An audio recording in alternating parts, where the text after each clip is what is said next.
The chapel was filled with laughter until Atlas sat trembling, staring at the groom's jacket. His ears flattened against his skull. Every muscle in his body went rigid. Sarah had seen that look before. It was the look of a dog who'd found something hidden. What happened when she checked Derek's phone would shatter everything she believed about the man she was about to marry. The truth, hidden in those messages, would turn her wedding day into a crime scene. Before we start, make sure to hit like, share, and subscribe. Drop your country name in the comments. I love seeing how far our stories travel. The afternoon light filtered through stained glass windows, painting the empty chapel in shades of amber and rose. Sarah Mitchell stood at the altar, adjusting white roses in their crystal vases. The scent of lilies mixed with old wood polish and candle wax. Organ music drifted softly from speakers she'd set up that morning. This was her third visit this week.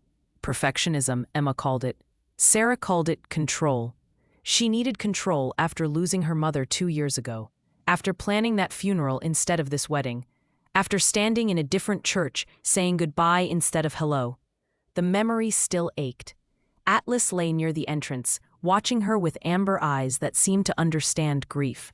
He'd been her constant companion for 6 months now. Since the day the shelter volunteer had told her his story with tears in her eyes. Former police dog, his handler died in the line of duty.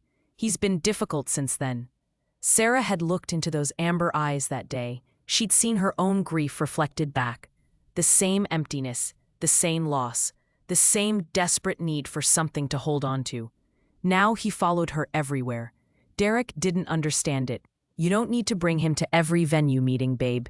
He's just a dog. But Sarah did need to. Atlas had become her anchor, her reminder that survival was possible, that loyalty still existed in a world that felt increasingly uncertain. Her phone buzzed against the wooden pew. Derek's name appeared on the screen.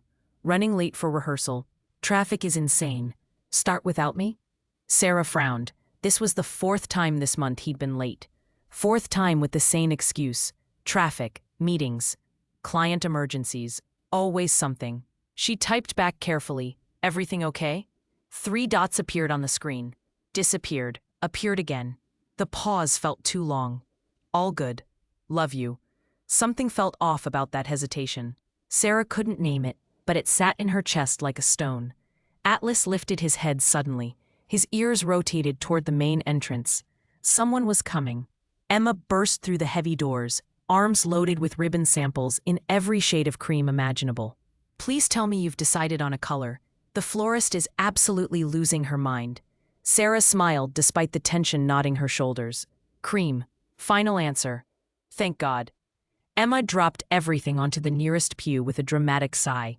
Where's the groom? Late. Emma's expression shifted. Just slightly. The smile didn't quite reach her eyes anymore. Again? Traffic. Right. Emma didn't sound convinced. She never did when it came to Derek. Atlas stood suddenly, tail stiff and alert. He walked to the altar with deliberate steps, circled twice, then sat facing the entrance, waiting, watching. What's with him? Emma asked, eyeing the dog warily. Sarah watched her dog carefully, the tension in his spine, the focus in his gaze. I don't know. He's been acting strange all week. Strange how? Restless. Won't let Derek near my bedroom. Growls when Derek tries to hug me goodnight. Emma raised an eyebrow, a hint of amusement crossing her face. Smart dog. I'm kidding. Emma sat down on the pew, patting the space beside her with one hand. Mostly.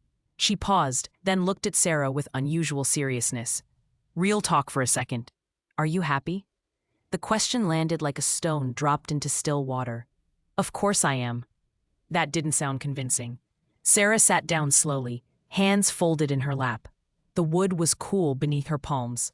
I love Derek. He's stable, successful. He treats me well. He was there after Mom died when I could barely function. But nothing. Sarah's voice came out too defensive.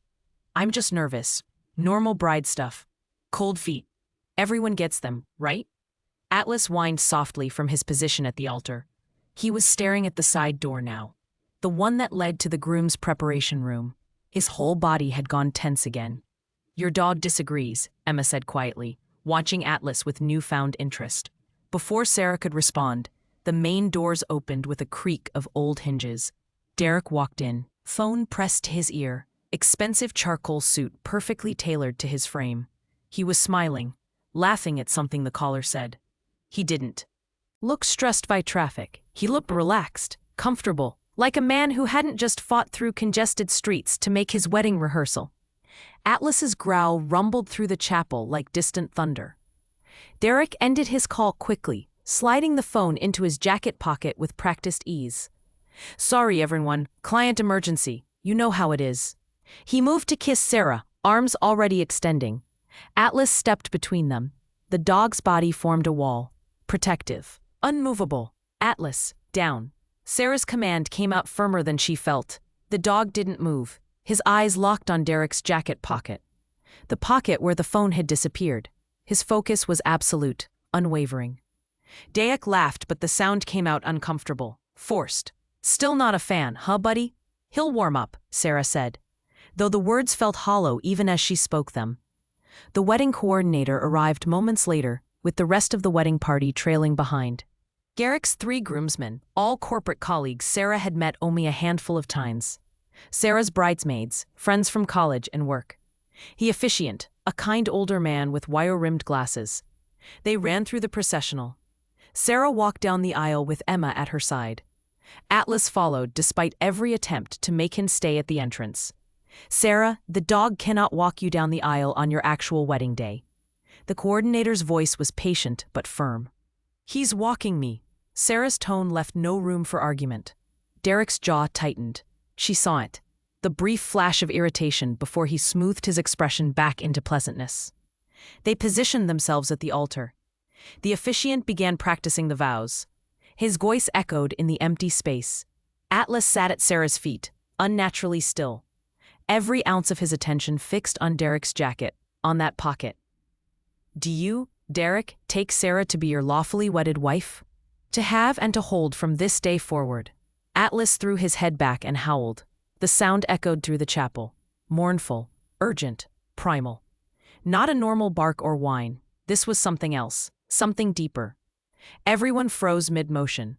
"Atlas." Sarah's face flushed hot with embarrassment.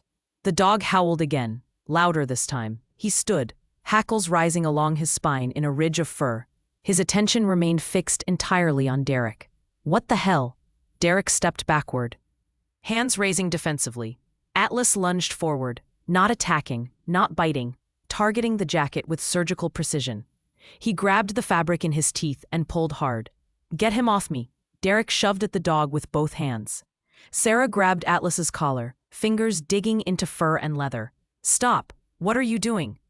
In the struggle, Derek's phone tumbled from his pocket. It hit the marble floor with a sharp crack. The screen lit up instantly. A notification banner appeared across the top. Sarah saw it before Derek could grab the phone. "Vanessa, package delivered. Meet at the usual place, midnight." The timestamp read 2 minutes ago. Sarah's blood went cold. Her hands loosened on Atlas's collar. "Who's Vanessa?" Derek snatched the phone off the floor, movements quick and defensive. "Nobody. Work contact. Just business. Work contacts don't text about midnight meetings. It's not midnight yet." His voice had changed, sharper now, colder. "Sarah, you're being paranoid." Atlas continued growling. The sound vibrated through his entire body like an engine. Sarah reached for the phone. "Let me see it." Derek pulled away, holding the phone against his chest. "No, this is invasion of privacy. We're getting married in 3 days." "Exactly. And you don't trust me?" His eyes had gone hard. The wedding party shifted uncomfortably. Whispers started. The coordinator cleared her throat loudly. "Perhaps we should take a brief break and—" Atlas barked once. Sharp, authoritative, command tone. Sarah had heard that bark only once before, 6 months ago, when a drunk driver had swerved toward her on a crosswalk. Atlas had pulled her back, saved her. It was his alert bark. Danger, threat. Act now. Sarah looked at her dog, really looked at him. His pupils were dilated, every muscle coiled and ready. His attention hadn't wavered from Derek for even a single second. This wasn't jealousy. This wasn't territorial behavior. This was training. Atlas had found something. "I need to see your phone." Sarah's voice came out quiet, but steady. "Right now." Derek's expression changed completely. The warmth vanished like a switch had been flipped. Something colder took its place. Something calculating. No. That single word confirmed everything. The chapel erupted in whispers. Derek's groomsmen exchanged uncomfortable glances. Sarah's bridesmaids huddled together, phones already out. The coordinator looked like she wanted to disappear into the floor. Everyone out. Derek's voice cut through the murmurs like a blade. We need privacy. The coordinator began ushering people toward the exits. Emma refused to move, her arms crossed over her chest. I'm staying, she said flatly. Emma, please. Sarah's voice came out barely above a whisper. Give us a minute. Emma hesitated, searching Sarah's face. Then she nodded slowly. I'll be right outside. She pointed at Derek. Scream if you need me. The heavy doors closed with a hollow thud. Silence filled the chapel like water rushing into a sinking ship. Atlas remained between them, guardian position. His training was taking over completely now. Sarah's hands trembled at her sides. Who is Vanessa? A colleague. I already told you. Colleagues don't send messages about midnight meetings. Sarah took a step forward.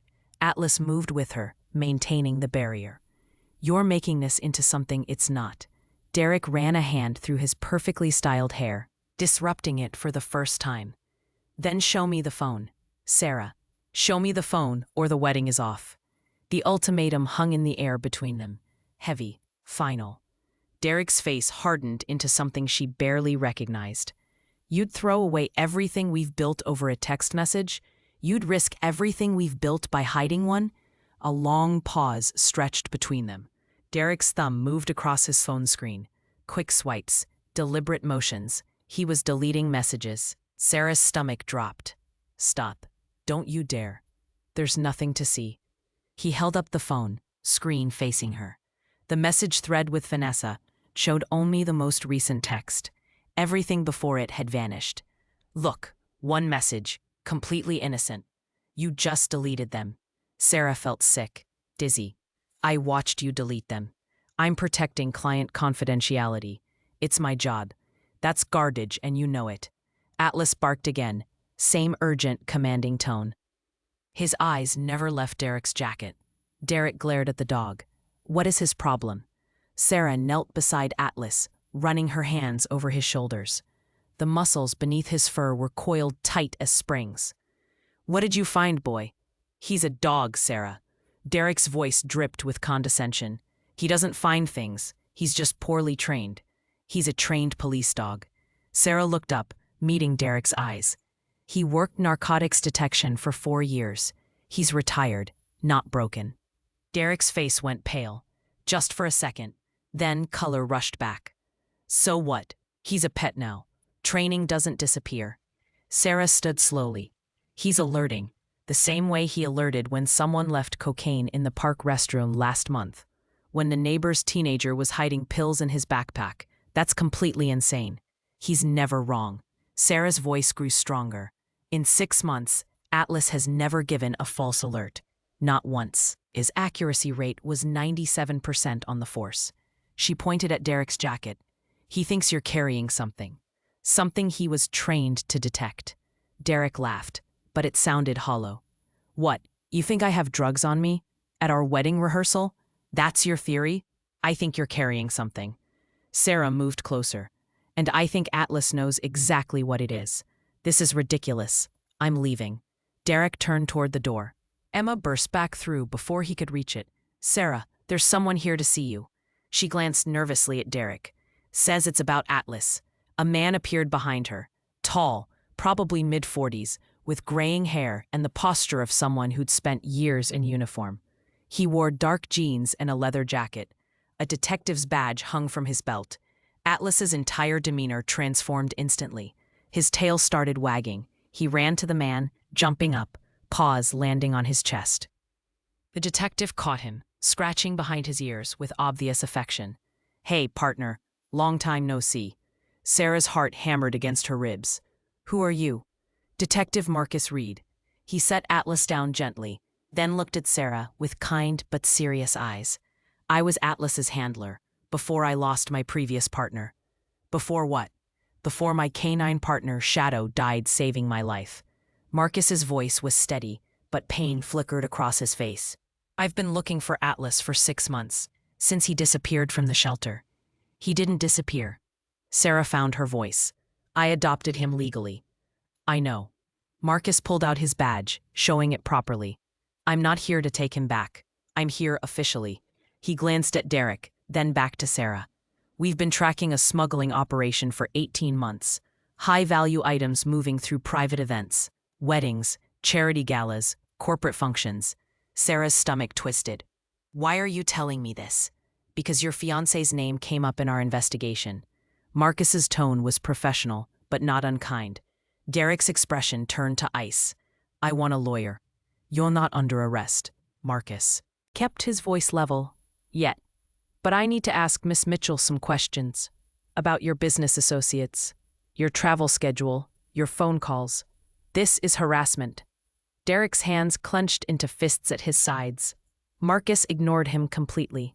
Sarah, Atlas was trained in both narcotics and contraband detection. If he's alerting on your fiancé, there's a reason. His training doesn't lie. Sarah looked between Marcus and Derek, the detective who loved her dog. The fiancé who suddenly felt like a stranger. I think you should both come to my apartment. Her voice came out steadier than she felt. We need to talk. Really talk. Derek's phone buzzed in his hand.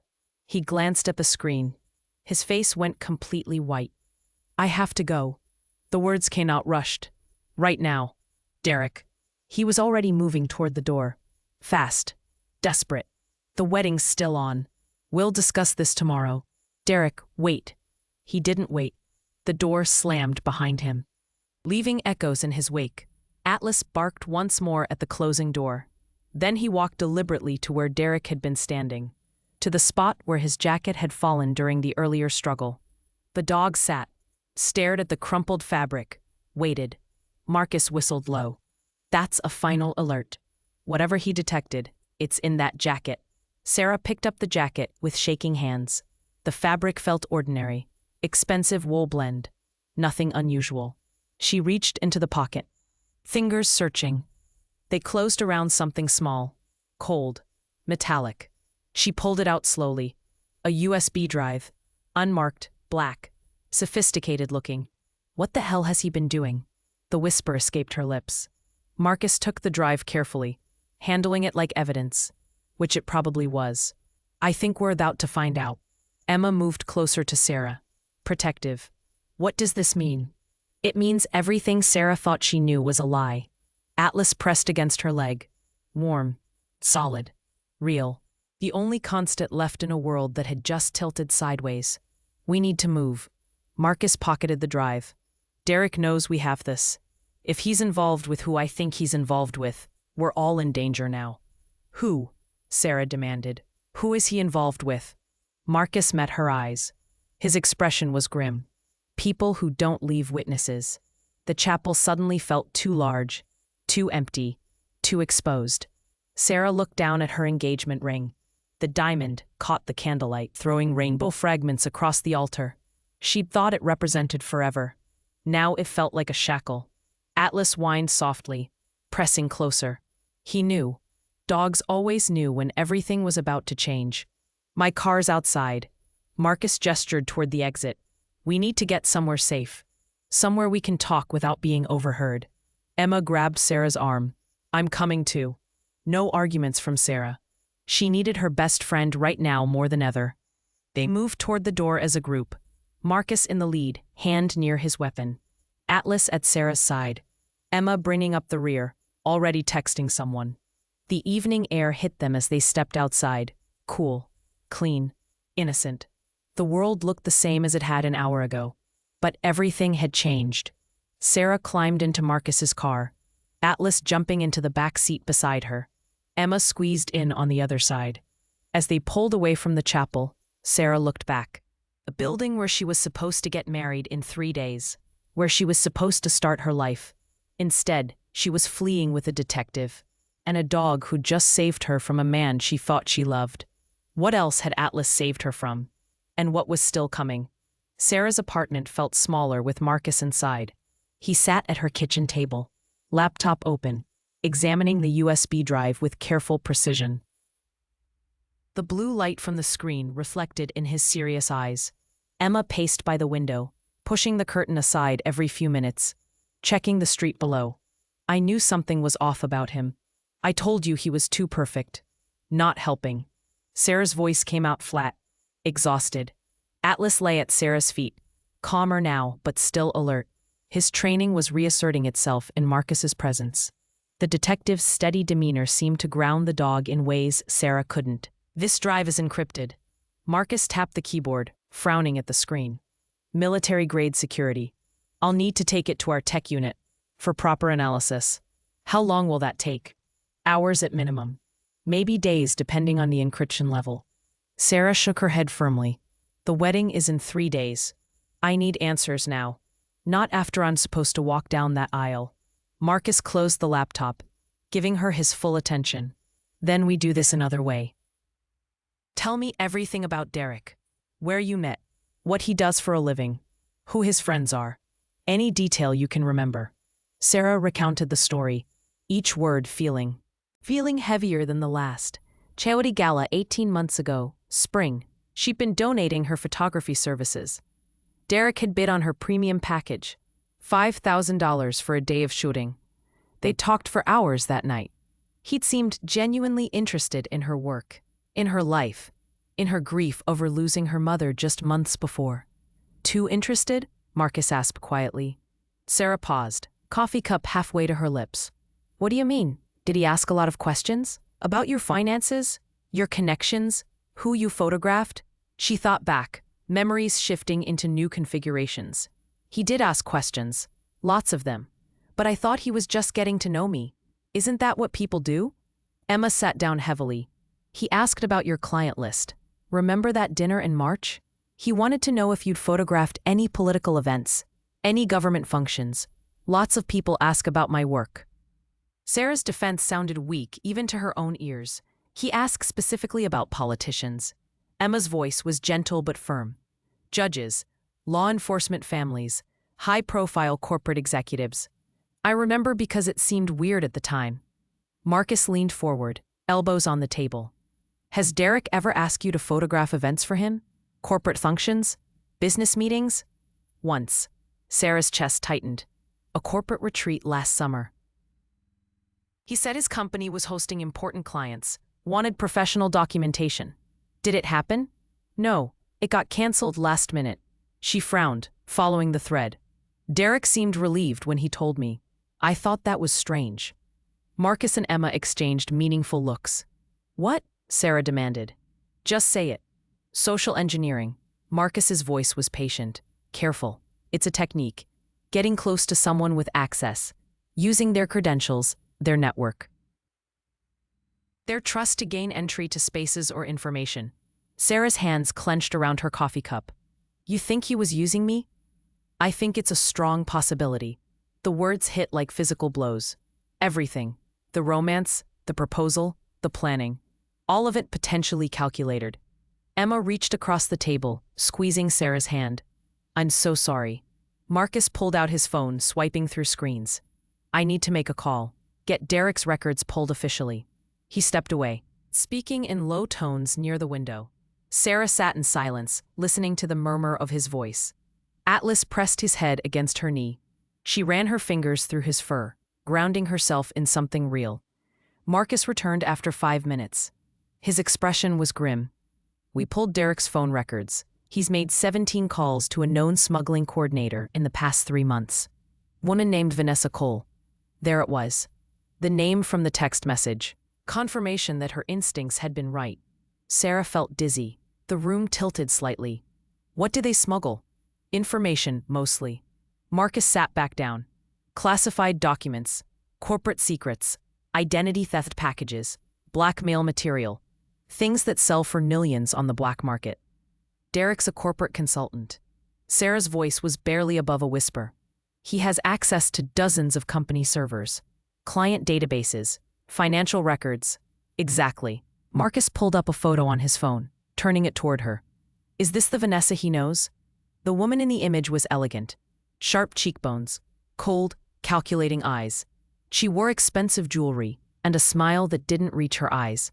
Sarah's blood turned to ice. She was at our engagement party. Derek introduced her as a client from Seattle. Emma swore under her breath. She's been operating in this region for 2 years. Marcus's tone was professional, clinical. We've been building a case, but she's careful.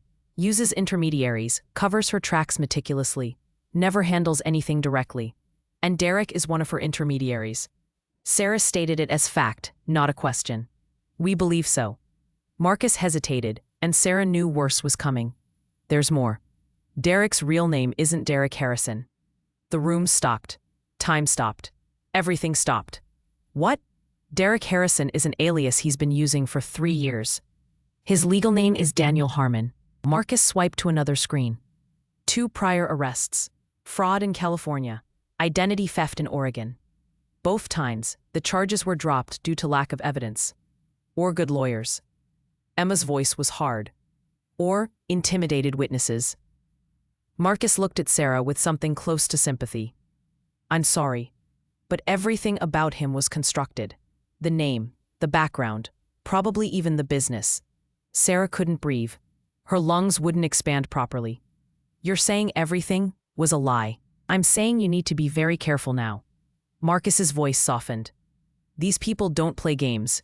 If they think you're a threat, if they think you know too much. Atlas lifted his head suddenly. His ears swiveled toward the apartment door. Everyone froze. The hallway outside was supposed to be empty, quiet. It was past 9 on a weeknight. Someone was out there. 3 sharp knocks broke the silence. You expecting someone? Marcus's hand moved to his weapon. Sarah shook her head, fear crawling up her spine. Another knock, harder this time, insistent. A woman's voice filtered through the door. Smooth, educated, unfamiliar. Sarah Mitchell, we need to talk about Derek. Marcus moved silently to the door, checking the peephole. His entire body went rigid. He turned back, mouthing 2 words. Vanessa Cole. Emma grabbed Sarah's arm, pulling her toward the bedroom. We need to call for backup. I already did. Marcus drew his weapon, keeping it low. But they're 10 minutes out. How did she find my address? Sarah's whisper was frantic. Because Derek gave it to her. Marcus positioned himself beside the door.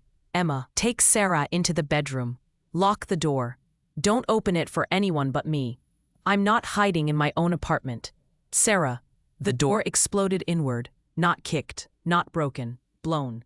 The concussion knocked Sarah backward. Her ears rang. Smoke filled the entryway. 3 men rushed through the opening. Large, armed, professional. Not police, not official. Vanessa Cole stepped in behind them, immaculate in a cream-colored coat. She looked like she was arriving at a gallery opening, not a home invasion. Detective Reed. Her voice was pleasant, almost friendly. How inconvenient to find you here. Marcus raised his weapon, stance perfect. Everyone on the ground. Now. One of the men swung his gun toward Atlas. The dog was already moving. Sarah screamed, lunging forward, but Emma held her back. Atlas's bark filled the apartment. Protective. Feral. The sound of a trained weapon unleashed. Marcus fired. The shot went high, purposeful. A warning. Drop your weapons. Vanessa smiled. It was the cleanest thing Sarah had ever seen. Detective, let's be civilized about this. We're simply here to retrieve property that belongs to us. Nothing here belongs to you. Marcus kept his weapon steady. Your fiancé's boyfriend borrowed something. Vanessa's eyes found Sarah through the smoke. We'd like it returned. The USB drive, dear. That's all we want. Sarah's voice shook but held firm. I don't have it. Liar. Vanessa nodded to her men. One grabbed Emma before anyone could react. His arm locked around her throat. A gun pressed to her temple. No. Sarah tried to break free, but another man blocked her path. Atlas attacked. He moved like lightning incarnate. Teeth found the gunman's wrist. The man screamed. His weapon clattered to the floor. The other 2 aimed at the dog. Marcus shot one in the shoulder. The man went down, cursing. The 3rd grabbed Sarah instead. His arm was a vice around her neck. She couldn't breathe. Black spots danced across her vision. Call off the dog or she dies. Atlas released the 1st man. Blood dripped from his jaws. He turned, laser-focused on Sarah's attacker. The growl that emerged was inhuman. Impressive animal. Vanessa's voice remained eerily calm despite the chaos. Former canine, isn't he? Derek mentioned you had him. Said the dog was causing problems. I can see why. Sarah couldn't respond. The arm around her throat was crushing her windpipe. Her vision tunneled. Let her go. Marcus's aim never wavered. This doesn't end well for you. On the contrary, Vanessa picked up Marcus's laptop from the table, examining it with casual interest. We get what we came for, and everyone lives. Simple transaction. Emma bit down hard on her captor's hand. He yelped, loosening his grip for just a second. She twisted free, dropping to the floor. Atlas saw his opening. The dog moved with surgical precision, low, fast, targeting the back of Sarah's attacker's knee. Teeth found their mark. The man's leg buckled. His grip released. Sarah fell forward, gasping. Air flooded her lungs in painful gulps. Atlas positioned himself between her and the gunman. Every muscle coiled. Ready. Marcus advanced, weapon trained on Vanessa. Everyone on the ground. Last warning. But Vanessa was already moving toward the door. She tucked the laptop under her arm like a purse. How unfortunate. We were hoping to be civilized. One of her men provided cover fire. Bullets tore through the apartment. Glass shattered. Wood splintered. Sarah hit the floor, hands over her head. Emma crawled toward her. Atlas stayed standing. Guardian position, protecting them both. Marcus returned fire, but Vanessa's men were retreating, dragging their wounded partner. Professional extraction. Vanessa paused at the destroyed doorway. Her smile never faltered. We'll be in touch, Miss Mitchell. You have something we want. We have information you need. I'm sure we can reach an arrangement. She vanished into the hallway. Marcus started to pursue, then stopped. He couldn't leave Sarah and Emma unprotected. Backup! Where's my backup? He shouted into his radio. Sirens wailed in the distance. Finally, but too late. The apartment fell silent except for Sarah's ragged breathing and the ringing in her ears. Emma sat up slowly, checking herself for injuries. I'm okay. Sarah couldn't speak yet. Her throat felt crushed. She coughed, tasting copper. Atlas returned to her side. He was limping slightly. Blood matted his right shoulder. You're hurt. Sarah's voice came out as a croak. She examined him with shaking hands. A graze, not deep, but bleeding. He'll be fine. Marcus was already on his phone, coordinating with the responding units. But we need to move, now, before they regroup. They have your laptop. Emma's voice was unsteady, and the USB drive was in the pocket. Marcus's jaw tightened. They have everything. Sarah struggled to her feet, leaning on the wall for support. What was on that drive? Evidence, names, financial records, communication logs. Marcus holstered his weapon as footsteps thundered up the stairwell. Enough to bring down Vanessa's entire operation and everyone she's working with. 18 months of investigation. And now she has it. Marcus met Sarah's eyes, which means you're in more danger than before. 4 uniformed officers burst through the ruined doorway, weapons drawn. Detective Reed, secure the hallway. Marcus's command voice emerged. Suspects fled on foot. 3 armed men and 1 woman. Consider them extremely dangerous. The officers scattered, radios crackling. An EMT arrived moments later, followed by crime scene techs. The apartment transformed into organized chaos. The EMT tried to examine Sarah's throat. She waved him off. I'm fine. Check my dog. Ma'am, you need medical attention. Check the dog first. The EMT sighed, but knelt beside Atlas, examining the wound. It's superficial. He'll need cleaning and maybe a few stitches, but he'll be okay. Sarah finally allowed herself to breathe. Thank you. Now you. The EMT was insistent. She submitted to the examination. Bruising, possible soft tissue damage, no permanent harm. She'd been lucky. Emma received similar treatment. Minor bruises, shock, nothing critical. Marcus coordinated with the arriving detectives, giving statements, directing the investigation. His professionalism was absolute. But Sarah caught glimpses of fury beneath the control.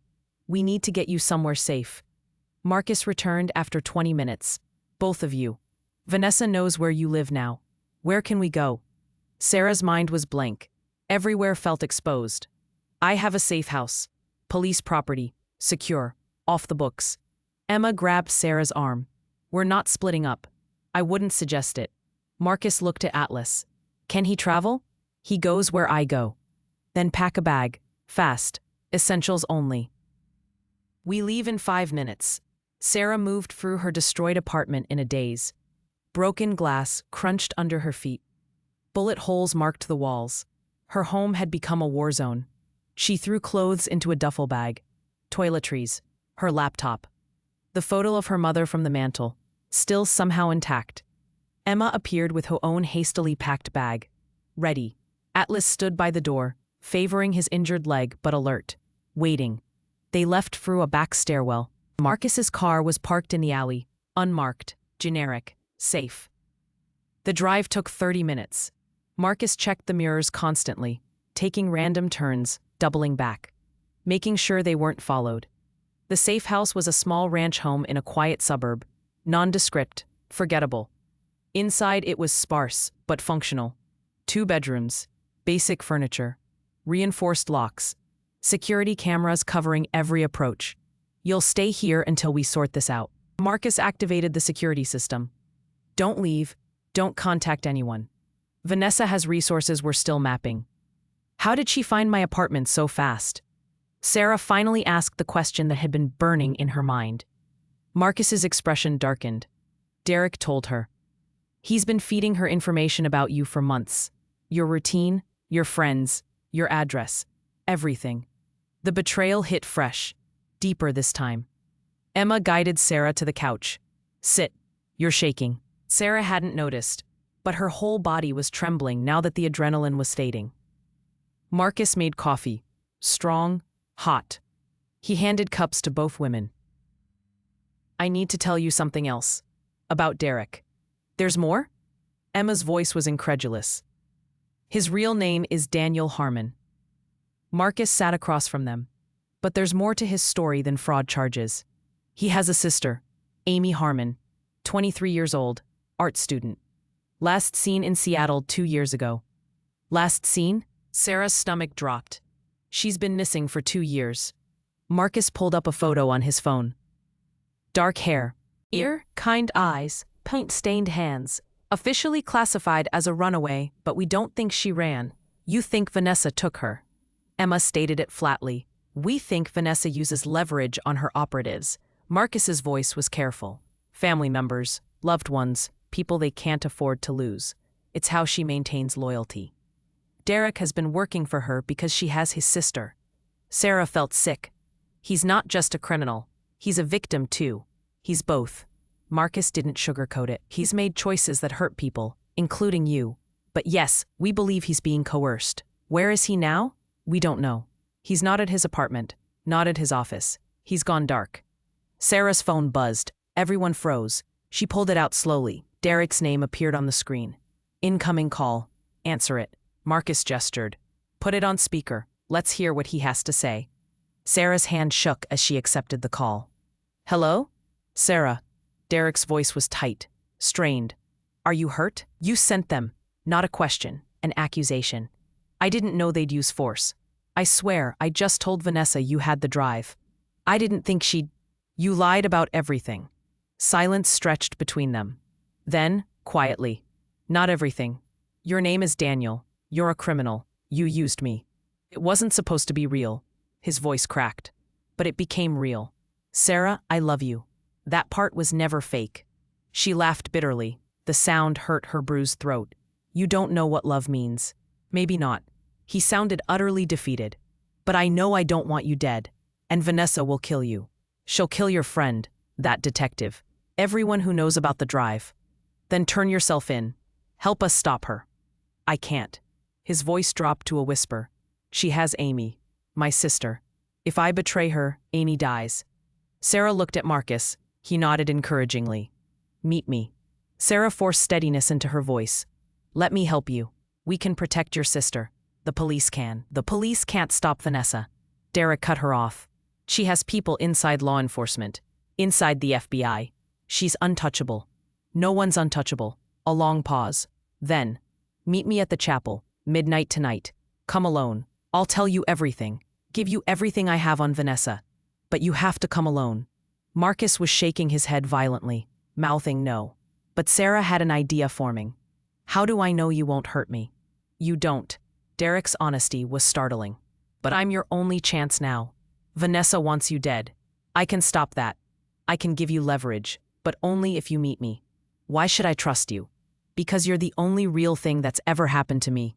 His voice broke completely. "And I'm tired. So tired of this life. Maybe it's time it ended." The line went dead. Sarah lowered the phone slowly. The silence in the safe house pressed down like a physical weight. "Absolutely not." Marcus stood, pacing. "It's an obvious trap. Vanessa will have people there. You'd be walking into an execution." He sounded desperate. Sarah's voice was quiet but firm. Broken. "He's a trained liar." Emma moved closer. "Sarah, you can't believe anything he says." "I don't believe him." Sarah looked at Atlas, who watched her with knowing eyes. "But I believe he's terrified. That part was real. Fear doesn't make him trustworthy." Marcus crossed his arms. "It makes him unpredictable. Dangerous. He said Vanessa has people inside the FBI." Sarah met Marcus's gaze. "Is that true?" Marcus's jaw tightened. "We've suspected corruption for months. Information leaking.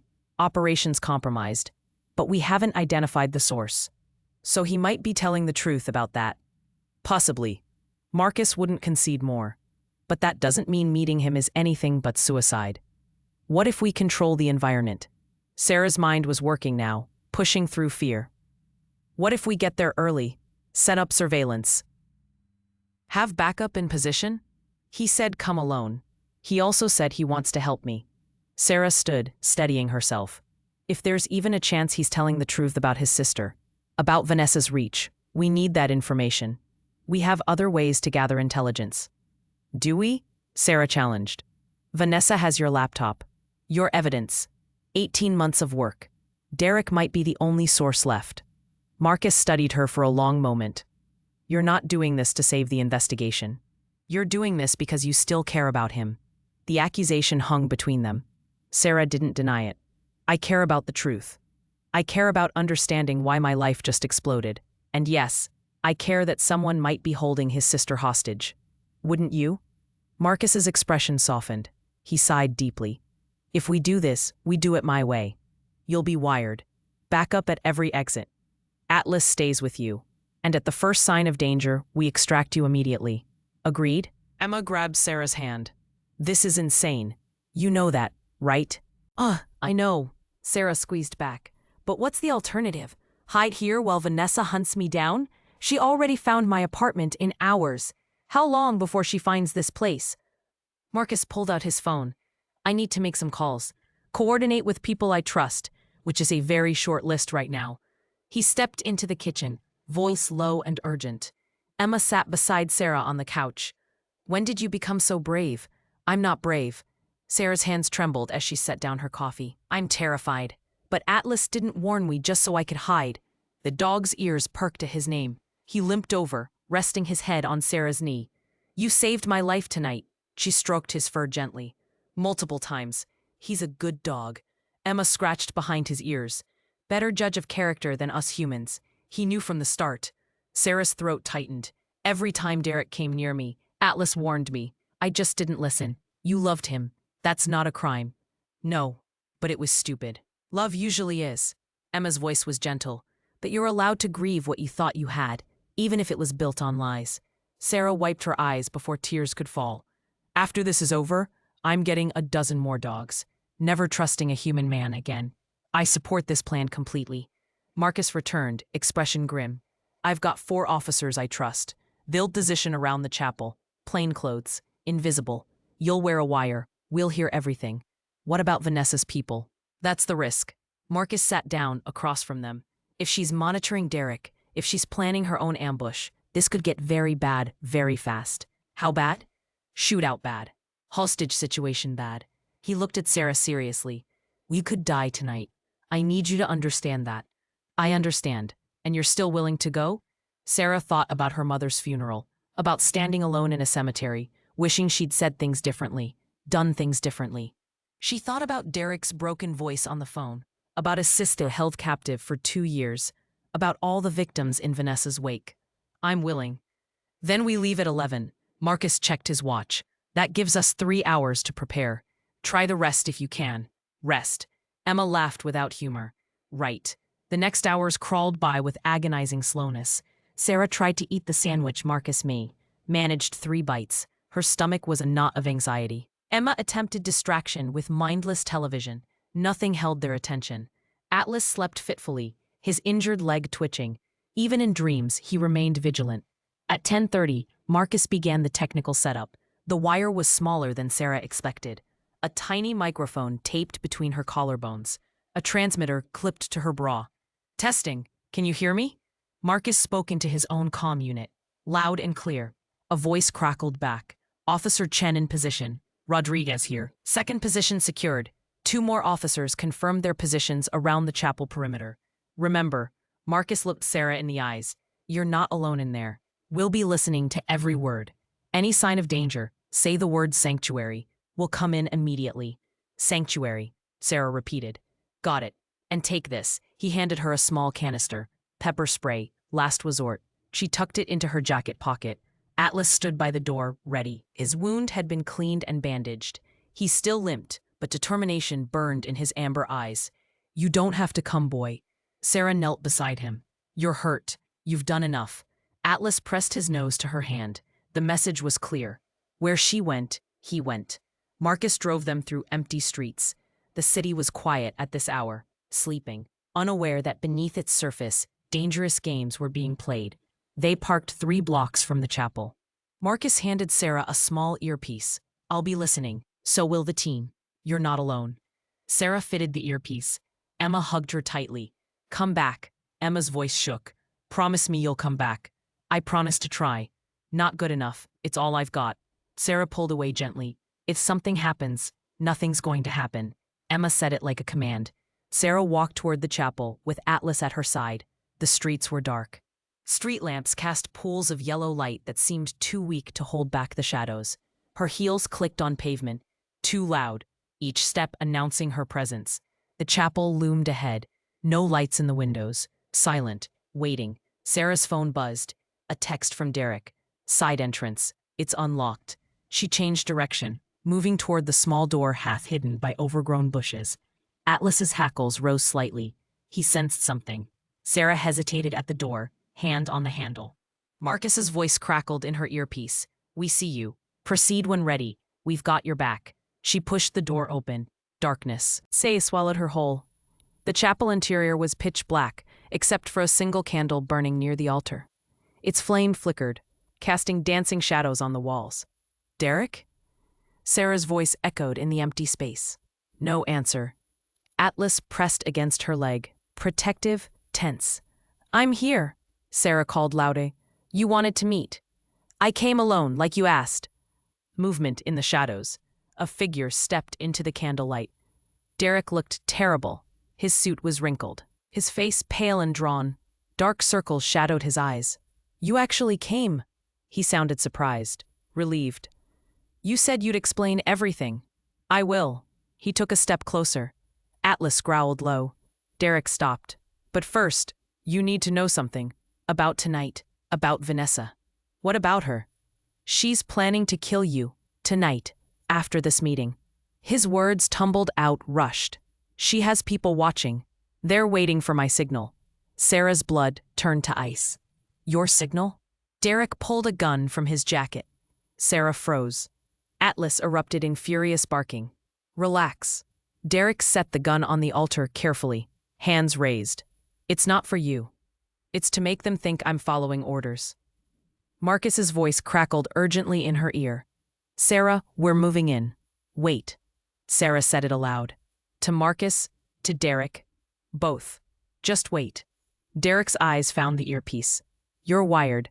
Of course you are. Did you think I'd come completely unprepared? Smart.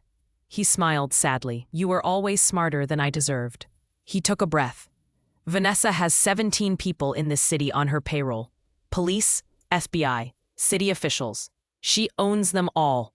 The drive I gave you, it contained everything. financial records, names, proof, and now she has it back.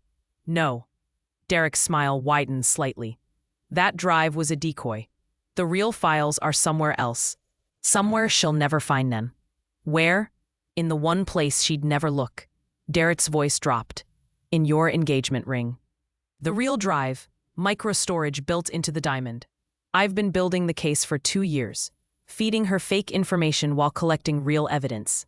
Sarah's mind reeled. You've been working against her? I've been trying to save my sister while taking Vanessa down.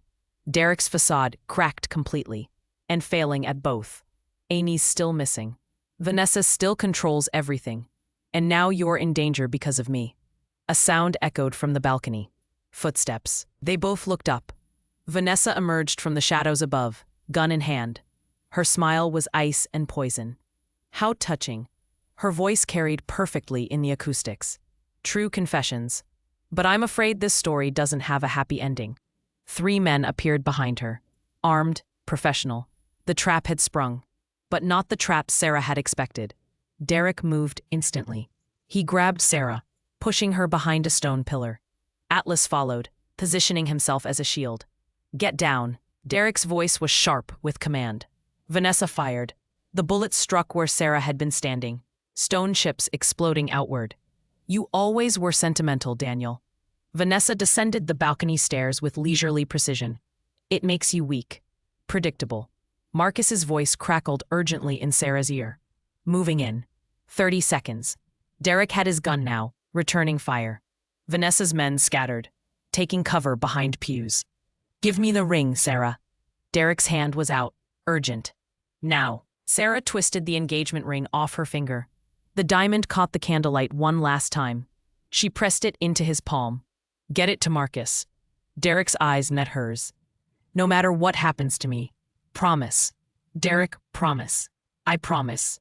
He smiled. That broken, sad smile she'd seen glimpses of before. You deserved better than me. Always did. Derek stood, exposing himself. Drawing fire away from Sarah. Vanessa's men aimed. Multiple weapons trained on him. Tell me where Amy is, Derek shouted. That was the deal. I give you Sarah, you give me my sister's location. Your sister is alive. Vanessa's voice was casual. Cruelty wrapped in silk. For now. Whether she stays that way depends entirely on your next choice. What choice? Kill Sarah Mitchell. Prove your loyalty. Then maybe, you see Amy again. Derek's hand trembled. The gun wavered. Sarah's heart hammered. She couldn't see his face. Couldn't read his intention. Atlas growled. Coiled to attack if Derek turned on them. The chapel doors burst open. Marcus and 4 officers poured through, weapons drawn. Police, drop your weapons. Vanessa's men opened fire immediately. The chapel erupted in chaos. Sarah dropped flat, hands over her head. Bullets shredded wood, shattered stained glass. The ancient building became a war zone. Atlas stayed with her, body covering hers as much as possible. Derek ran toward the altar, firing at Vanessa's position, providing cover while Marcus's team advanced. Vanessa retreated up the balcony. Connie stairs, returning fire with cold precision. One of Marcus's officers went down, clutching his leg. Officer down. Marcus dragged him to cover. Derek reached the altar. He grabbed the candle, hurling it at the decorative curtains. Fire spread instantly, hungrily consuming old fabric. Sarah! Derek shouted over the gunfire. Go, get out. I'm not leaving you. You promised. His voice cracked. Keep that promise. Marcus appeared beside Sarah, pulling her toward the side exit. Come on, we need to move. Derek's still in there. He made his choice. Marcus was already moving, half carrying her. Atlas barked furiously, torn between following Sarah and protecting Derek. Atlas, come! Sarah commanded through tears. The dog obeyed, but his eyes never left Derek's position. They burst through the side door into cool night air. Emma was there, tears streaming down her face. Thank God. She grabbed Sarah. Oh, thank God. More gunfire echoed from inside. The fire was spreading, smoke billowing through broken windows. We need backup, Marcus shouted into his radio. Active shooter situation. Structure fire. Multiple casualties. Sarah turned back toward the chapel. Derek was still inside, still fighting. A figure appeared in the smoke. Vanessa, moving with predatory grace toward the exit. Marcus aimed. Freeze! Vanessa smiled. In her hand, she held a phone. Screen glowing. One more step, detective, and the girl dies. Amy Harmon, 23 years old. My associate is with her right now. I press send, he kills her. Marcus held position. Where is she? Vanessa's finger hovered over the screen. Wouldn't you like to know? An explosion rocked the chapel. Not gunfire, something bigger. Gas line maybe, or something Vanessa had planted. The entire structure shuddered. The roof began to collapse. Derek! Sarah screamed. Vanessa used the distraction. She ran, disappearing into the darkness beyond the street lamps. Marcus started after her, then stopped. He couldn't leave the scene, couldn't abandon his wounded officer. He looked at Sarah. His expression said everything. I'm sorry. The chapel was fully engulfed now. Flames reached toward the sky. Heat rolled outward in waves. No one could survive inside. Sarah sank to her knees. Atlas pressed against her, whining softly. Sirens wailed closer. Fire trucks, ambulances, more police. Emma held Sarah as she shook, as she processed that Derek was gone. That whatever redemption he'd been seeking had burned with him. Marcus coordinated with arriving units. The wounded officer was loaded into an ambulance. Statements were taken. The fire department battled the blaze. Sarah sat on the curb, numb. She still clutched the engagement ring Derek had returned to her. The ring that held the evidence, the key to everything. Miss Mitchell? A firefighter approached. I'm sorry, but we need to ask you some questions. She answered mechanically. Yes, no. I don't know. The words felt disconnected from her voice. Movement at the chapel entrance. A figure stumbled out, silhouetted against the flames. Burned, limping, but alive. Derek collapsed on the steps. Sarah ran before conscious thought took over. Emma and Marcus followed. Derek was barely conscious. His suit was charred. Burns marked his hands and face, but he was breathing. Medic, Marcus waved urgently. Paramedics rushed over with a gurney. They began working immediately. Derek's eyes found Sarah. His hand reached out weakly. She took it, kneeling beside the gurney. Did you get it? His voice was a rasp. The ring? I have it. Sarah's tears fell on his burned hand. I kept my promise. Good, he coughed. Pain etched his features. Amy, storage unit, Seattle. Number 317. Password, starfish. Her favorite animal. Marcus was recording everything on his phone. We'll find her. I swear we'll find her. Derek's grip tightened on Sarah's hand. I loved you. Really, not the way you deserved, but real. I know. Sarah's voice broke. I believe you. Mary, the detective, he's good. Better than me. His eyes started to close. Stay with me. Sarah shook his hand gently. Derek, stay with me. The paramedics lifted the gurney. We need to transport now. Sarah was forced to let go. She watched them load Derek into the ambulance, watched it pull away, sirens screaming. Marcus put a hand on her shoulder. He gave us Amy's location. If he's telling the truth, we can get her back. If he's telling the truth. Sarah's voice was hollow. The chapel collapsed completely. A shower of sparks rose into the night sky, like dying stars. Atlas sat beside Sarah, leaning his weight against her. Solid, real, constant. Emma wrapped an arm around her shoulders. Let's get you somewhere warm. Sarah looked at the burning building, at the ambulance disappearing around a corner, at Marcus coordinating with the fire chief. Everything had changed in 72 hours. Her wedding, her fiancé, her understanding of truth and lies and love. She opened her hand. The ring glinted in the firelight. Such a small thing to hold so much weight. We need to get that to a tech unit. Marcus approached carefully. Have it analyzed properly.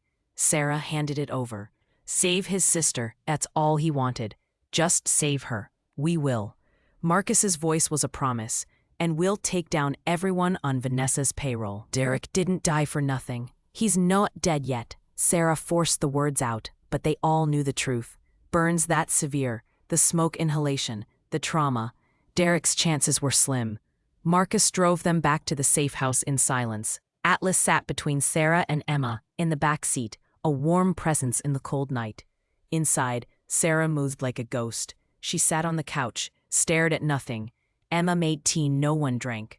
Marcus made calls, coordinating Seattle police, organizing a tactical team to raid the storage unit. Every movement efficient, professional. Sarah heard it all from a distance, as if underwater. Hours passed. The sun began to rise. Marcus's phone rang. He answered, listened, his expression unreadable. He hung up slowly. They found her. Amy's alive. Dehydrated and traumatized, but alive. She's en route to the hospital now. Sarah closed her eyes. Thank God. And Derek? Emma asked the question Sarah couldn't. Critical condition. Medically induced coma. Third-degree burns over 40% of his body. Marcus sat down heavily, but he's alive. Fighting. Can I see him? Sarah's voice was barely audible. Not yet. Family only for now. And technically, you're not family anymore. Technically, I never was. Sarah stood on unsteady legs. Nothing about us was real, remember? But Marcus's expression was kind. I think the parts that mattered were real. At the end.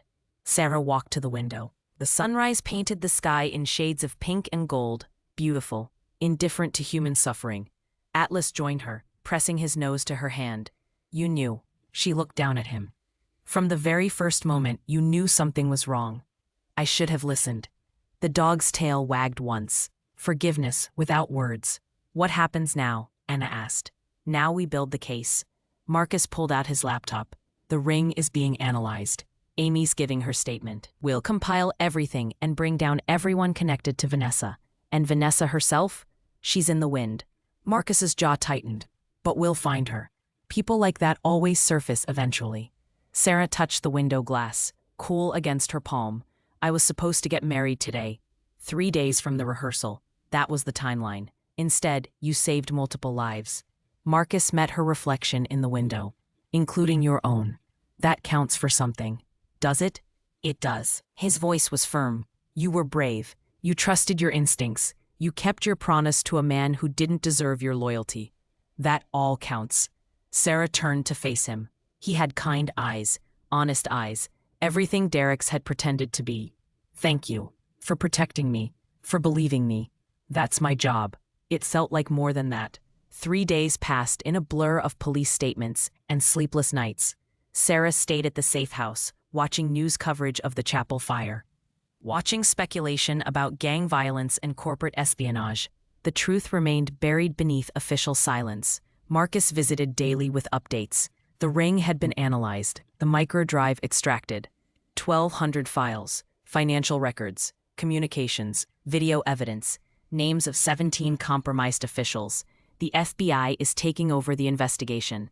Marcus sat at the kitchen table, exhaustion evident in his posture.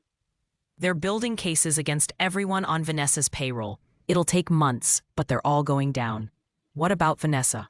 Still missing. International warrants are out. Interpol is involved now. She won't stay hidden forever. Sarah wrapped her hands around her coffee mug. The warmth helped. Everything felt cold lately. And Amy? Recovering. Marcus pulled up a photo on his phone. Physical therapy, counseling. She's strong. Asking about her brother constantly. Can I meet her? She's asked to meet you too. Marcus set down his phone. Says Derek talked about you. Even in captivity. Even while Vanessa was using her as leverage, he talked about you. What did he say? That he'd found something real. Someone good. That he didn't deserve you, but couldn't let you go. Marcus's voice was gentle. Amy says it drove him crazy, loving you while lying to you. It's why he built the case, why he hid the evidence. He wanted a way out that almost killed him. Sarah's throat tightened. Have you heard from the hospital? He's still critical, still in the coma. Marcus hesitated. They're not optimistic about his chances. Can I visit now? Family only still. But Amy's going today. She's listed as next of kin. Marcus studied Sarah's face. She could request you be allowed in. If you want. Sarah looked at Atlas, asleep on the couch. His wound was healing well. The stitches would come out next week. He'd be fine. Everything physical healed eventually. I want to see him. Sarah met Marcus's eyes. I need to say goodbye properly. Either way it goes, I'll arrange it. 2 hours later. Sarah stood outside Seattle General Hospital with Emma beside her. Marcus had called ahead. Amy had approved the visit. The hospital smelled like antiseptic and sadness. Floors too clean, lights too bright. The universal atmosphere of waiting and hoping and fearing. Amy met them in the ICU waiting room. She was small, delicate. Dark circles shadowed her eyes, but they were kind. She wore paint-stained jeans and a sweater too large for her frame. "Sarah?" Her voice was soft. "Amy." Sarah extended her hand. Amy ignored it and hugged her instead. Fierce, desperate. "Thank you for keeping him alive long enough to save me." Sarah's eyes burned. "I didn't save him. He saved himself. And me." They pulled apart. Amy wiped her eyes. "He's going to die, isn't he? The doctors won't say it, but I can see it in their faces." Sarah couldn't lie. "I don't know. I do." Amy's voice was steady despite her tears. "I've known Derek my whole life. He's been trying to die for years. This is just the first time he found something worth dying for." The words landed like stones. A nurse appeared. "You can see him now. 5 minutes only." They walked together down sterile corridors. Machines beeped from every room. Quiet conversations. Muted televisions. The sounds of people clinging to life. Derek's room was at the end. Private. Isolated. Sarah stopped at the doorway. Her courage faltered. Amy squeezed her hand. "He'd want you here." They entered together. Derek was almost unrecognizable. Bandages covered most of his body. Tubes and wires connected him to multiple machines. His breathing was assisted. His face, what was visible, was swollen and burned. But he was alive. Sarah moved to his bedside. Her hand hovered over his, afraid to touch, afraid to cause pain. "He can't feel anything." Amy's voice was hollow. "They have him on so many painkillers. It's a mercy." "Derek," Sarah's voice cracked. "I don't know if you can hear me, but I'm here. Amy's safe. You did it. You saved her." No response, just the steady beep of monitors. "The evidence you gave me brought down 17 corrupt officials. Vanessa's network is destroyed. You won." Sarah wiped her eyes. "You actually won." Amy moved to his other side. "Big brother, you can let go now. I'm okay. I'm safe. You don't have to fight anymore." The heart monitor beeped steadily, unchanging. Sarah touched his bandaged hand gently. "I forgive you. For all of it. The lies, the manipulation, the danger. I forgive you." She took a shaky breath. "And I hope you forgive yourself. Whatever happens next, I hope you find peace." A tear slipped down Amy's cheek. She leaned down, kissing Derek's forehead gently. "I love you. Always. No matter what you did. You're still my brother." The nurse returned. "Time's up. I'm sorry." They left reluctantly. Looking back multiple times, as Derek might wake, might speak, might offer absolution or answers. He didn't. In the hallway, Amy turned to Sarah. "He wrote you a letter. Before everything happened. Before the chapel." She pulled an envelope from her bag. "I found it in his apartment. The police cleared me to take personal items. It had your name on it." Sarah took it with trembling hands. The envelope was sealed, her name written in Derek's precise handwriting. "Thank you." Amy hugged her again. "You made him want to be better. That's more than anyone else ever did." They parted in the parking lot. Amy heading to a counseling appointment. Sarah and Emma returning to the safe house with Marcus. Sarah didn't open the letter until late that night. Emma had fallen asleep on the couch. Atlas dozed at Sarah's feet. The house was quiet. She broke the seal carefully. Derek's handwriting filled 2 pages. Neat, controlled, so different from the chaos of his life. "Sarah, if you're reading this, I'm probably dead.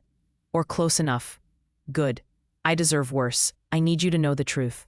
Not the investigation truth, the real truth. Meeting you was an assignment. Vanessa wanted access to your client list.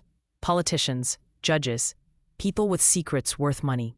I was supposed to date you for 6 months, copy your files, and disappear. But you were different. You were grieving your mother, still smiling anyway, still seeing beauty in broken things. You photographed a homeless man's dog for an hour because you said his love for that animal deserved to be documented. I fell in love with you that day.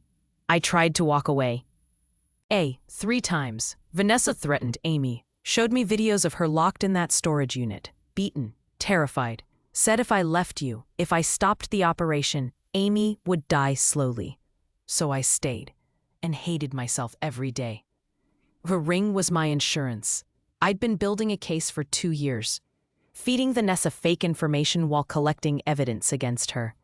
I knew eventually she'd demand I deliver you completely or lose Amy forever. I couldn't do either. So I created an exit strategy. The drive in the ring, the fake USB, the meeting at the chapel. I planned to give you the evidence, help you escape, and end things with Vanessa permanently. I knew I probably wouldn't survive. That was okay. I haven't deserved to survive for a long time. But you deserve everything. Happiness, truth, love from someone who doesn't come with disaster attached. Marcus Reed is a good man. I've researched him. He's honest, brave. He looks at you like you're the sunrise. Don't let my mistakes stop you from finding something real. Atlas knew I was wrong for you from the start. Dogs always know. Trust him. He's a better judge of character than any human. I'm sorry I wasn't the man you thought I was. I'm sorry I didn't meet you earlier, before I became this. I'm sorry for every lie and every danger I brought to your door. But I'm not sorry I loved you. That was the only real thing I ever did. Be happy, Sarah. You deserve it. Sarah read it 3 times. Tears fell on the paper, smudging ink. Atlas lifted his head, sensing her distress. He moved closer, resting his chin on her knee. She stroked his ears. You were right about everything. I should have listened. The dog's tail wagged gently. No judgment, only presence. Sarah folded the letter carefully. She would keep it, not to remember Derek, but to remember the lesson. That love without honesty was just beautiful poison. Her phone buzzed. Marcus. Just got word. Vanessa was captured in Paris. Tried to board a flight to Moscow. She's being extradited. It's over. Sarah closed her eyes. Relief washed through her. Thank you for everything. A pause. Then, how are you holding up? I'm okay. Grieving something that never really existed. But okay. That's normal. Take your time. Another pause. When you're ready, I'd like to take you to dinner. Real dinner. Not surveillance. Not police business. Just dinner. Sarah's heart skipped. I'd like that. No pressure. Whenever you're ready. Maybe next week? Sarah surprised herself. When this is all less raw.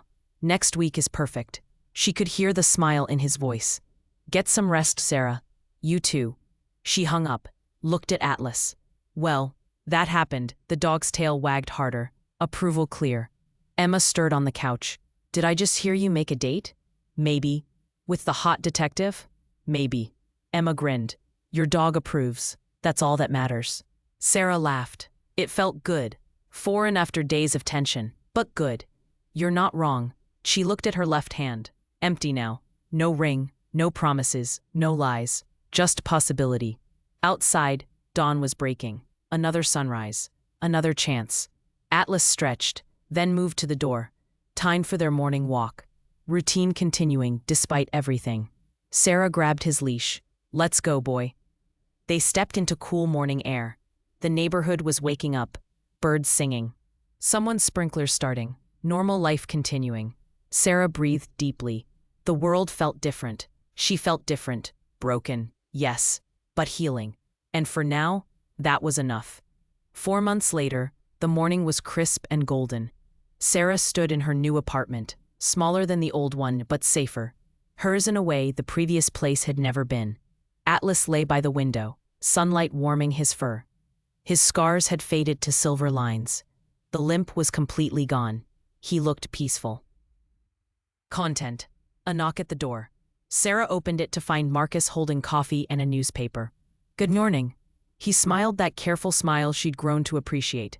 Thought you'd want to see this. He handed her the paper. Front page. Smuggling ring dismantled. 17 officials convicted. Below it, a smaller headline. Heroic canine and owner honored for bravery. Sarah scanned the article. Her photograph. Atlas's photograph. Marcus quoted praising their courage. The mayor announcing a ceremony for next week. I didn't agree to a ceremony. Sarah looked up. You didn't have a choice. Marcus settled on the couch. The mayor insisted. Public wants to celebrate something good after all the corruption news. I hate public speaking. You'll be fine. I'll be right there with you. Sarah sat beside him, close, but not quite touching. They'd been taking things slowly. Dinner once a week, coffee twice, long walks with Atlas. Building something careful and real. How's Amy? Sarah asked. Good. Started classes at the Art Institute. She's painting. Ning again. Marcus pulled out his phone, showing photos. Vibrant abstract pieces. Full of color and movement. She's talented. She is. She's asked about you. Wants to have lunch if you're comfortable with that. Sarah considered. Amy was a link to Derek, to everything painful. But she was also a survivor, someone who'd endured hell and chosen to keep living. I'd like that. Marcus's smile widened. I'll set it up. Any word on Derek? Sarah asked quietly. She asked every time. The answer was always the same. Still in the coma. Marcus's voice was gentle. The doctors say chances decrease every day. His sister visits twice a week, talks to him, plays music. But, no response. Sarah nodded. She'd written Derek 3 letters. Never sent them. The act of writing had been enough. Processing, releasing. Atlas lifted his head, looking between them. His tail thumped against the floor. Someone approves of us spending time together. Marcus scratched the dog's ears. He's a good judge of character. Sarah smiled. I'm learning to trust his instincts. Smart woman. They drank their coffee in comfortable silence. Outside, the city moved through its morning routines. People heading to work. Kids walking to school. Life continuing in all its messy, beautiful normalcy. The ceremony was held at City Hall the following Tuesday. Press lined the steps. Cameras flashed. Sarah wore a simple blue dress. Atlas wore a new collar. Donated by a local pet supply company. Emma stood with Sarah, providing moral support. You look great. Stop fidgeting. I hate this. 5 minutes. Then it's over and we get lunch. Emma squeezed her hand. The mayor approached the podium. Distinguished guests, members of the press, citizens.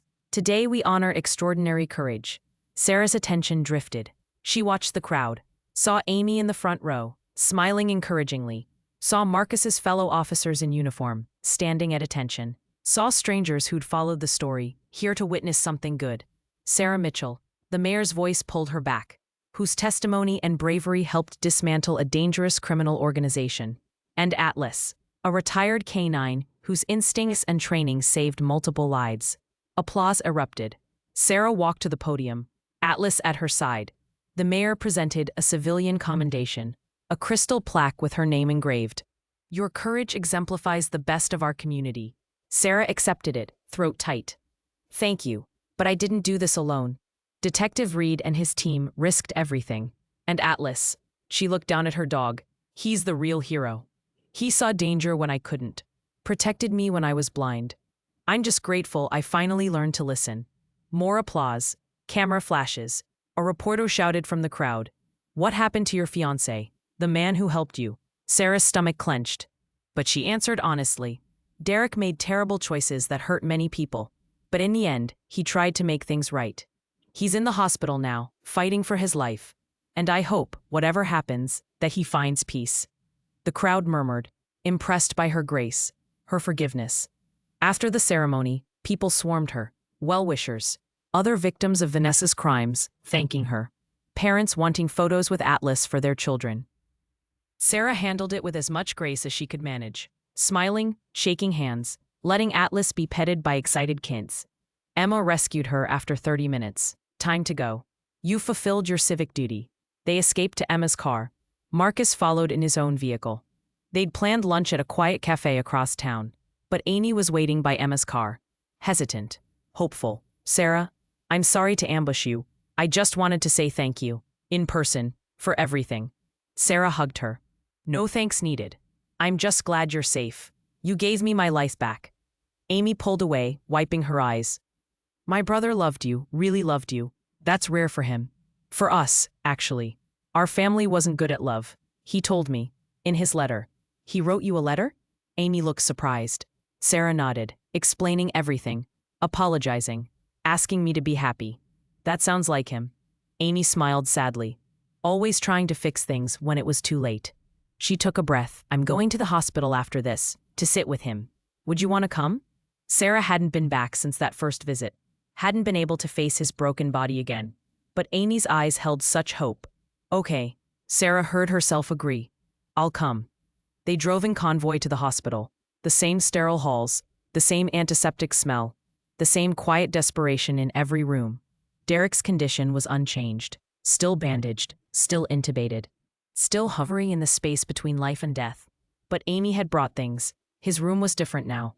Photos on the wall, his and Amy's as children. Their mother, who'd died young. Their father, who'd abandoned them. I wanted him to have family around him, Amy explained. even if he can't see it. Even if he never wakes up. I want him to know he wasn't alone. Sarah's eyes burned. It's beautiful. Amy sat in the chair she'd clearly occupied many times, pulled out a sketchbook. I draw while I'm here. Tell him about my day. The doctors say hearing familiar voices might help. Sarah stood by the window.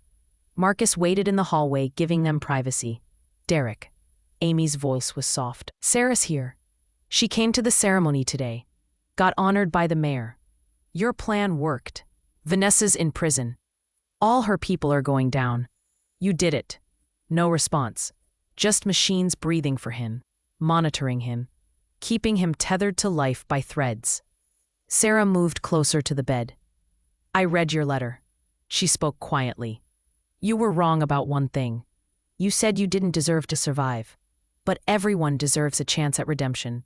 Everyone deserves forgiveness. Even you. Atlas had followed them up.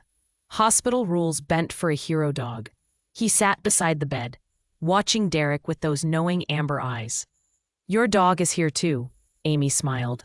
The one who knew you were trouble from the start. He's doing well, happy, protective as ever. Atlas whined softly, an unusual sound for him. Sarah looked at the dog. What is it, boy? Atlas stood, moved closer to the bed, placed his paw on the mattress. Gentle, deliberate. Derek's finger twitched. Amy gasped.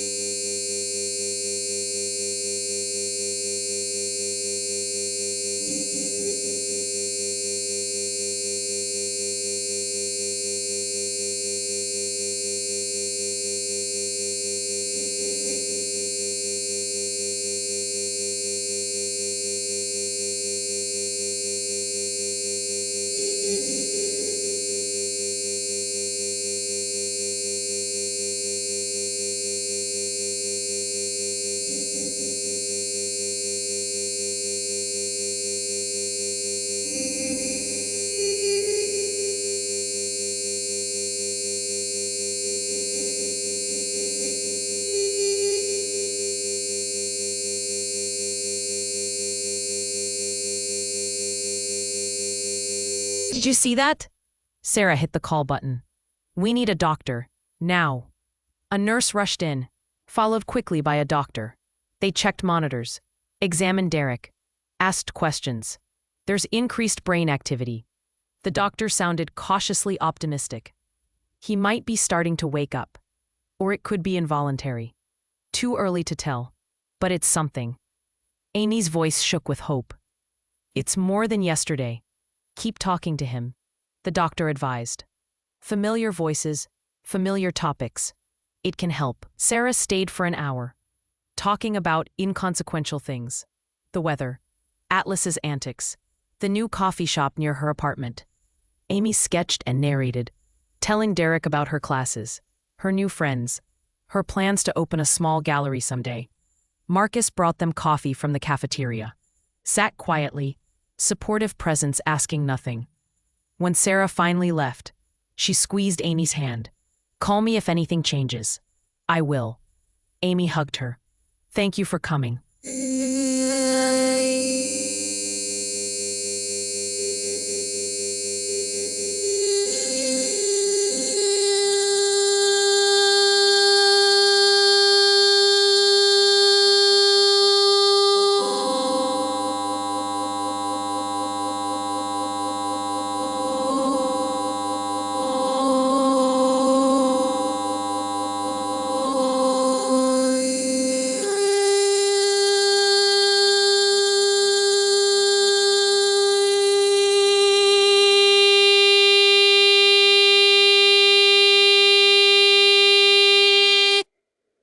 Sarah stayed for an hour, talking about inconsequential things. The weather, Atlas's antics, the new coffee shop near her apartment. Amy sketched and narrated, telling Derek about her classes, her new friends, her plans to open a small gallery someday. Marcus brought them coffee from the cafeteria. It meant everything. Sarah and Marcus walked to the parking lot in comfortable silence, Atlas between them. That was kind of you. Marcus said finally. Going there. It couldn't have been easy. It wasn't, Sarah admitted. But Amy needed support. And maybe I needed closure. Either way this ends. He might wake up. He might. Sarah looked up at the hospital. Or he might not. Either way, I've said what I needed to say. I've forgiven what I can forgive.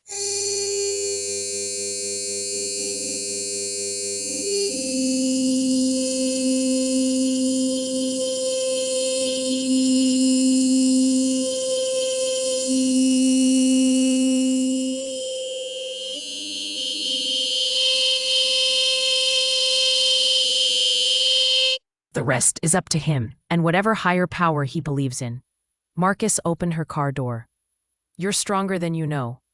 I had good teachers. She looked at Atlas, and a very insistent dog. They parted with tentative plans for dinner that weekend. Real dinner. The kind where they might hold hands, might kiss goodnight, might acknowledge that something real was growing between them. Sarah drove home as afternoon light painted everything gold. She thought about the ceremony, about Amy's hope, about Derek's twitching finger, about second chances and new beginnings.